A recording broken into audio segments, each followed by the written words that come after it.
Hello everybody and welcome back to Unity, where I'm trying to remember how to get the UI to follow the mouse exactly the way I want it to, because right now, as you can see, the offset of it is scaling in a kind of wacky way. So the closer we are to 0, the closer we are to the center, closer we are to the edge here, the closer we are away from, or rather the further we are from the center. So let's just go ahead and put this back to 0, 1, where it was before. And then I want the tooltip object to be placed at the corrected mouse position, which is currently mouse pose plus offset. But we can have our... well, let's check what our coordinate system actually is. So this is 0, and then all the way up here is 1920. So that's our coordinate system, 0 to 1920. So this is assuming right now a 1080p display. So let's just go ahead and normalize this, shall we? So let's say our corrected mouse position, let's just declare it, and then say corrected mouse position dot x equals mouse pose dot x, and then let's divide this by screen dot width. So that way, this position over here is always 0, and then this position over here is always 1. So that's normalized now. And then corrected mouse position dot y equals mouse pose dot y over screen dot height. Okay, so there we go. We now have that. So then, with our corrected position being done, we can then multiply this by our reference resolution on our canvas. So let's say public canvas, actually canvas scalar is, I believe, what we need. So canvas scalar, and then we multiply this by canvas scalar dot reference resolution dot x. Same thing here, times canvas scalar dot reference resolution dot y. Okay. That should help. So now we actually know where exactly it's supposed to be. Theoretically, that should return exactly the same thing, and we'll see if it actually does. And what if we then also, right here, added in another pair of parentheses, and then just added in mouse offset dot x, and then mouse offset dot y. Would that work? We'd need to make this be a new vector 3, sure, but I think theoretically that should be no different. Theoretically, that should give us exactly the same thing, but we'll find out if it actually does.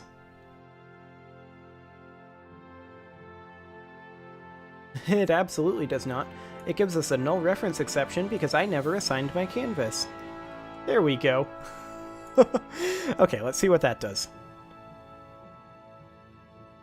Hey!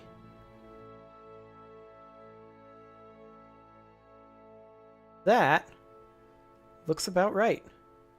We just need to have the y value here be inverted.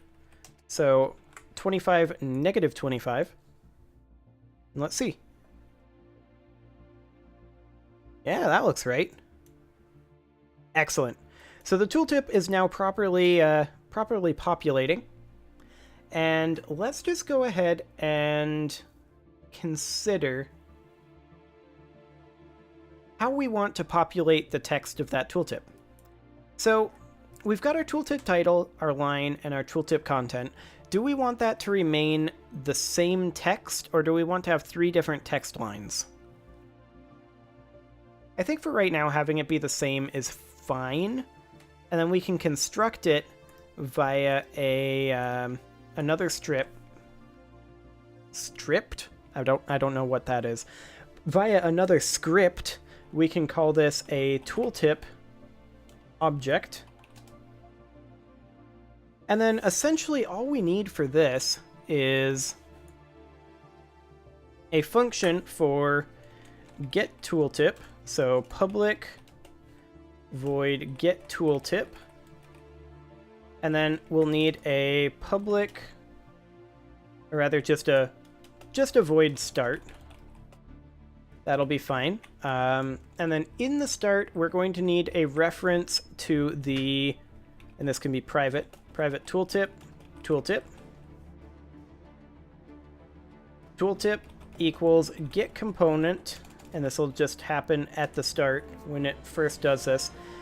And this will be get component, and actually game object dot find object of type. What am I talking about? Oh, I'm so tired right now. Find object of type tooltip. Nope, not start coroutine auto.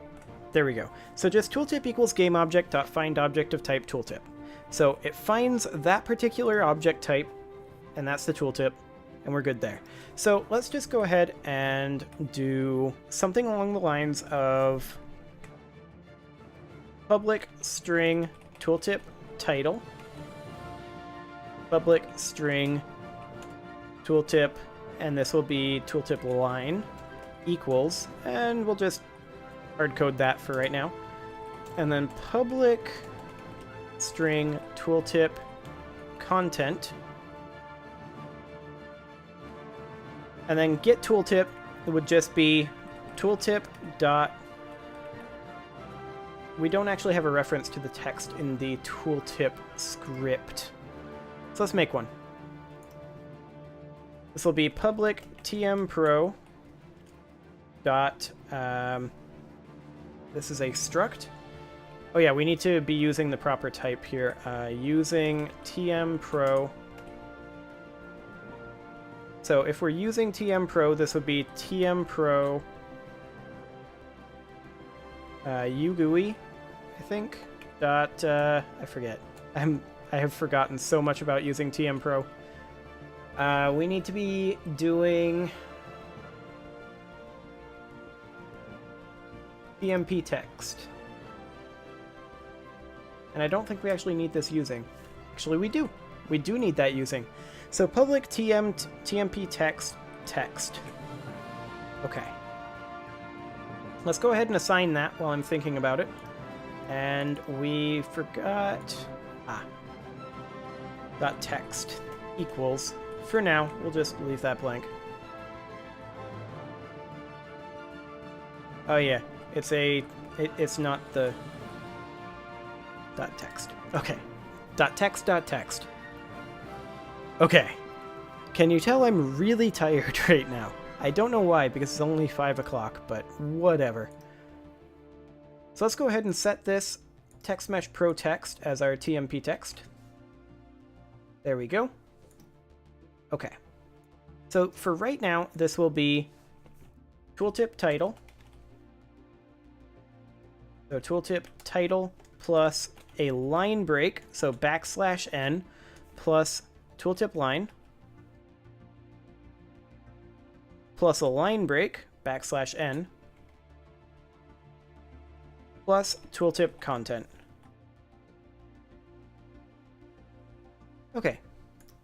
And then we can make this be a text area. And I forget what the...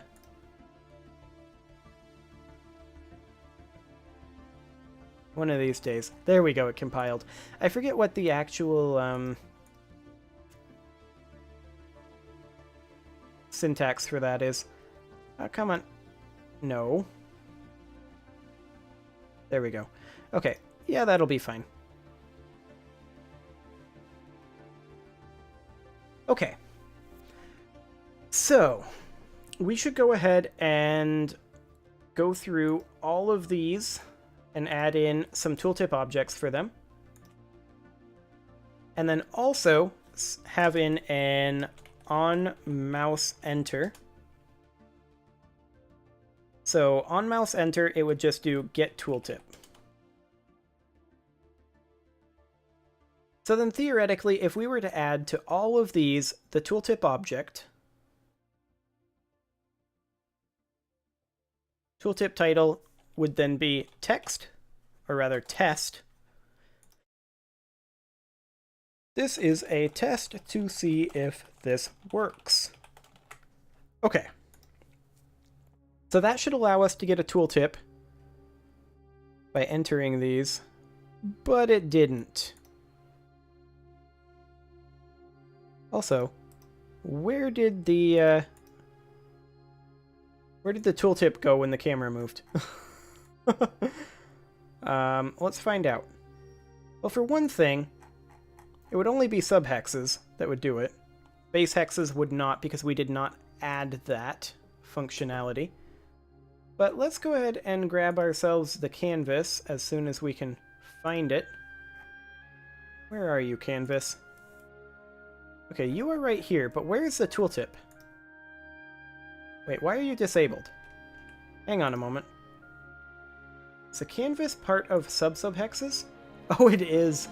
Okay, that's not intended to be the case. Let's go ahead and move that right on up over here, and I'm going to place that up top. That's the reason it disappeared, because when the subhexes got turned off, it moved. Okay, so this is a test to see if this works. It does work. Fantastic. Now, base hexes obviously don't have that. So let's go ahead and go into our prefabs here, into the base hex, and add component. And actually, I'm going to add the component in the world hex here. And we're going to add a tooltip object, like so. And then I'm going to go ahead and go into the base hex here. Water, rural, urban, right. Okay, so let's go into the base hex and see when that gets set. I believe that gets set in the hex manager. So let's go ahead and find this. Yes, indeed. Right here is where this gets set.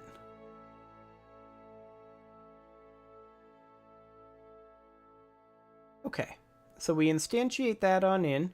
We create our various stuff. So water, and then default, and then urban or rural.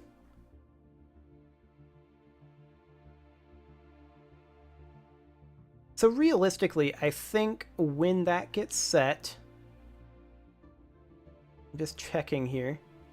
So that's a base hex dot set overlay color dot classification. And then we do the create urban. So when we completely end here, just trying to remember where exactly this is. Map I.add, blah, blah, blah.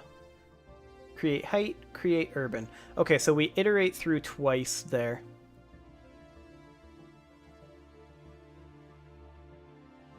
Okay. Interesting. Very interesting indeed. First thing I'm going to do, I think, is I'm going to go into the subhex, or rather probably the sub-subhex manager again. I'm going to go back into here and edit this script.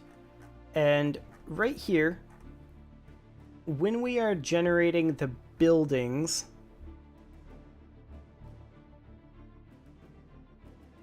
well, I want to set these in a kind of automatic way. How do I want to do that? So I don't want to go through and hard code every single one. So maybe what I should do is add a tooltip object to all of these. Like, these don't have colliders. But if I were to add a tooltip object to all of these, and have the tooltip content be something along the lines of, well, maybe I don't want to do it that way, actually. I'm just rethinking this. I want to have it automatically generate it and say something along the lines of, when we're really zoomed in, Like, for example, when we come in here and we are... Come on. There we go. So when we're in here, then we can come in here and we can say something along the lines of, this is a... this one here is a house. So this is a house in a town in a rural area. And each one can probably eventually be named. But yeah, that's kind of what I'm looking for.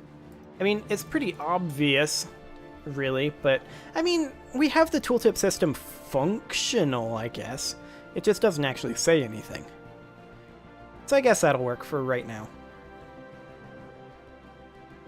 Yeah, it'll be fine. We can improve it later on. So the next thing I guess I would like to do is implement a bit of a top bar on this. So let's go into our canvas and UI image.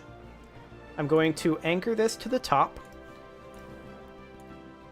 center top, and have it be a width of 1920, since that's our reference width. And obviously, if we have a free aspect, it'll scale it. Or if we have weird aspect ratios, it'll scale it. So let's not have a height of 100, maybe a height of 30 for right now. And let's make this color be kind of a deep gray. That'll be fine. And this bar is going to be like our financials, I guess we could say. Just various statuses and such up top. And then we're also probably going to need to have some buttons down below or something. I'm not sure exactly how that'll all work yet. In fact, maybe what I should do is put a cut in here and figure out, like, just sit and think. Because this is the end of my recording session, and I'm really tired. So maybe I should put a cut in here and just sit and think about what exactly I want this interface to look like and how exactly this should work. But we've definitely made some substantial progress. There is no doubt about that. I would say the world generation is nearly complete. Oh my. I'm so zoomed in. The world generation is nearly complete. It's pretty functional at this point. And so it's about time to get started on making the actual game. So the first thing that we're probably going to want to do with that is start with a bit of a tutorial-y sort of thing. I mean, not necessarily want to start with programming that, but when the person first comes in, we probably want a tutorial being like, this is a letter. It tells you where it wants to go. This is how you get paid. Something along those lines. This bar up here will kind of remain empty for now, though, because, like I said, I need to think about how exactly I want the UI to look and function and how I want this to play. And so I think I'm going to put a cut in here, and for the next couple of days, I'll think about how exactly I want this to work, and I will let you know tomorrow if you're watching this when it comes out, because for you, it won't be a couple of days at all. So yeah, I'm going to put a cut in here, and next episode, we will get started properly on the actual game logic. See you all then.